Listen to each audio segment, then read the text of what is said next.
ভারতের মুসলমানদের যেভাবে তারা হিন্দু উগ্রবাদীরা নির্যাতন নিপীড়ন তারা চালায়, মুসলমানদের যেভাবে তারা কষ্ট দেয়, মুসলমানদের বাড়িঘর তারা যেভাবে ভেঙে দেয়, এটা খুবই জঘন্য কাজ তারা করে থাকে।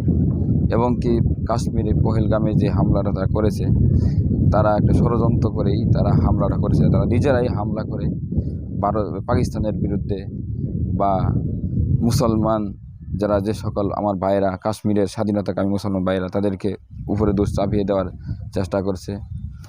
আমরা জানি সম্পূর্ণ দোষ মোদী সরকারের এবং কি ভারতের উগ্র হিন্দুদের, ভারতের বাহিনীদের, তারাই এই হামলাটা করেছে।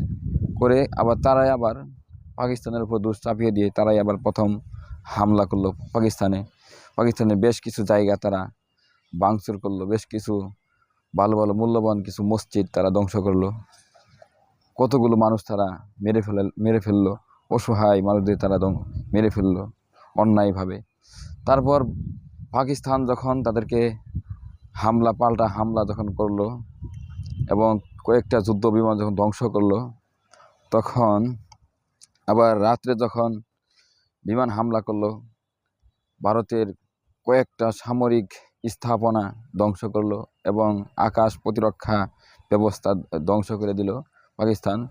তখন হিন্দুরা ভাবলো শেষ, আমাদের আর বাঁচার উপায় নেই, আমরা মনে হয় আর বাঁচব না। অতি দ্রুত ডোনাল্ড ট্রাম্পের পা ধরল, বিভিন্ন দেশের সরকার প্রধানদের ফোন দিয়ে কান্নাকাটি শুরু করলো। তারা বিভিন্ন দেশের সরকার পাকিস্তান সরকারকে ফোন দিয়ে একটা যুদ্ধবিরতির একটা প্রস্তাব গ্রহণ করালো।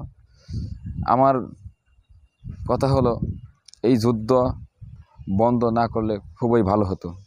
কারণ আমাদের মুসলমানদের তারা যেভাবে নির্যাতন নিপীড়ন তারা চালিয়েছে এবং কি চালিয়ে যাচ্ছে, এই যুদ্ধবিরতি বন্ধ না করে তাদের উপর যুদ্ধ চালিয়ে যাওয়া এবং কাশ্মীরের অসহায় মুসলমানদের রক্ষা করা এবং কাশ্মীর পুরা সম্পূর্ণ দখলে নিয়ে আসা, পাকিস্তানের আওতায় নিয়ে আসা, এটা ছিল পাকিস্তানের জন্য খুবই কল্যাণকর একটা সময় এবং মূল্যবান একটা সময়। এই সময়টা পাকিস্তানের উচিত ছিল যেন পুরা কাশ্মীর, ভারত শাসিত কাশ্মীর সম্পূর্ণ দখলে নিয়ে আসা এবং আরও কয়েকটা রাজ্য দখলে নিয়ে আসার। ভারত তো খুবই বেড়ে গেছে, পুরা যুদ্ধ চালিয়ে গেলে পুরা ভারত, আমি আশা করি পুরা ভারত টুকরো টুকরো হয়ে যেত।